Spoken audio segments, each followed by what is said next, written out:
देश में एक बार फिर छात्र आंदोलन को लेकर सियासत तेज होती नजर आ रही है।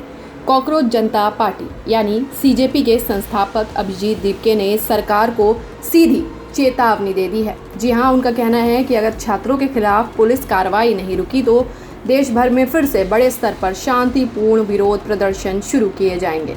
इसी बीच बिहार, महाराष्ट्र और अब पश्चिम बंगाल सरकार ने भी प्रदर्शनकारियों के खिलाफ दर्ज मामलों को वापस लेने का ऐलान कर दिया है।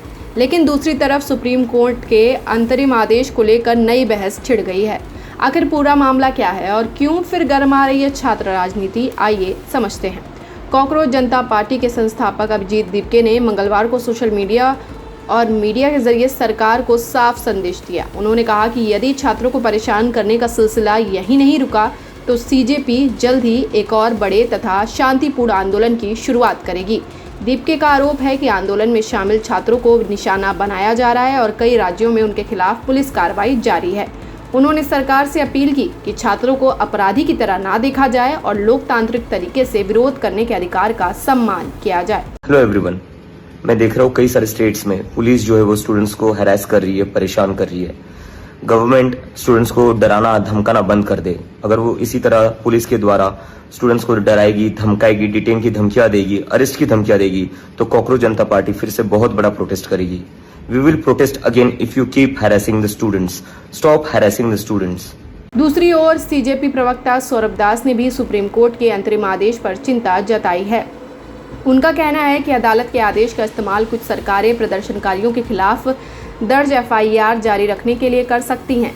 सौरभ दास ने दावा किया कि 25 जुलाई को सरकार और सीजेपी के बीच बातचीत के दौरान प्रदर्शनकारियों के खिलाफ कार्रवाई नहीं करने और मामले को वापस लेने का भरोसा दिया गया था।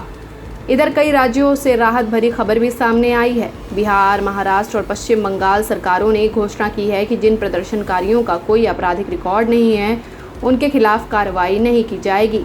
कई मामलों में एफआईआर वापस लेने की प्रक्रिया भी शुरू करने की बात कही गई है। राजस्थान सरकार ने भी भविष्य में अनावश्यक कार्रवाई नहीं करने का आश्वासन दिया है।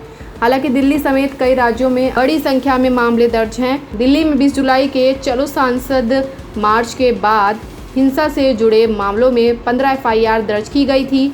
इन्हें किसी एक राज्य में दर्ज सबसे अधिक मामलों में गिना जा रहा है। इस पूरे विवाद के बीच सुप्रीम कोर्ट ने भी अहम टिप्पणी की है।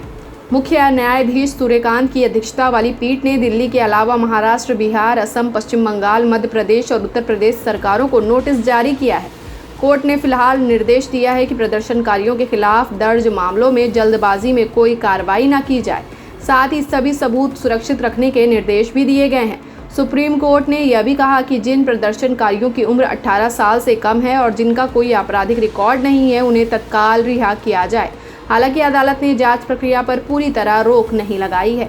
यही बात अब सीजेपी की चिंता का कारण बनी हुई है। सीजेपी का कहना है कि यदि सरकारें अदालत के आदेश को आधार बनाकर एफआईआर वापस नहीं लेती तो आंदोलन फिर शुरू किया जाएगा। पार्टी का दावा है कि उनका मुख्य उद्देश्य छात्रों को कानूनी परेशानियों से राहत दिलाना है। दूसरी ओर सरकारों का कहना है कि कानून के मुताबिक हर मामले की अलग अलग समीक्षा की जाएगी।